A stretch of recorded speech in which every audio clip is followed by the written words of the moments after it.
તો અનામત આંદોલન બાદ રાજકારણમાં નવો શબ્દ પ્રવેશ્યો, પાટીદાર તૃષ્ટિકરણ. આ શબ્દનો ઉમેરો થયેલો જોવા મળી રહ્યો છે. પોલીસની હત્યા અને 2-5 પોલીસવાળાને મારી નાખવા જેવા હિંસક નિવેદન છતાં સરકાર મૌન હોય, ભાજપ પાટીદાર તૃષ્ટિકરણની નીતિ કરી રહ્યાની લોકોમાં ચર્ચા ચાલી રહી છે. અત્યાર સુધી મુસ્લિમ તૃષ્ટિકરણના નામે થતી રાજનીતિ બાદ હવે ગુજરાતના રાજકારણમાં આ નવો શબ્દ ઉમેરાયો છે.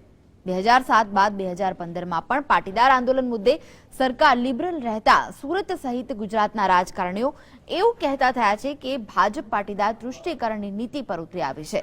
ભાજપમાં એવી પણ ચર્ચા થઈ રહી છે કે સુરત સહિત સમગ્ર રાજ્યમાં જે પરિસ્થિતિ છે તેને કડક હાથે ડામવામાં ન આવે તો આવનારા દિવસોમાં ભાજપે માઠા પરિણામો ભોગવવા તૈયાર રહેવું પડશે. 2015માં શરૂ થયેલું પાટીદાર આંદોલન કંઈ નવું નથી. 2007માં પણ પાટીદારોને અન્યાય થયો હોવાની વાત સાથે સુરત સહિત સમગ્ર ગુજરાતમાં આંદોલન ચાલ્યું હતું. તો 2015માં આંદોલનને વધુ હિંસક બનાવી સમગ્ર રાજ્યમાં વર્ગ વિગ્રહ તથા પાટીદાર વિરુદ્ધ પોલીસ એવો માહોલ ઉભો કરી દેવામાં આવ્યો છે. તો સરકાર ઘૂંટણીએ પડી ગઈ છે. પોલીસને મારી નાખવાની વાત લઘુમતી યુવાને કરી હોત તો સરકારની પ્રતિક્રિયા કેવા પ્રકારની હોત તેવી લોક ચર્ચાઓએ જોર પકડ્યું છે. સતત ઉશ્કેરણીજનક નિવેદન થાય છે, તેની સામે કોઈ કાર્યવાહી ન થતા સરકારની નીતિ સામે લોકો આશ્ચર્ય વ્યક્ત કરી રહ્યા છે.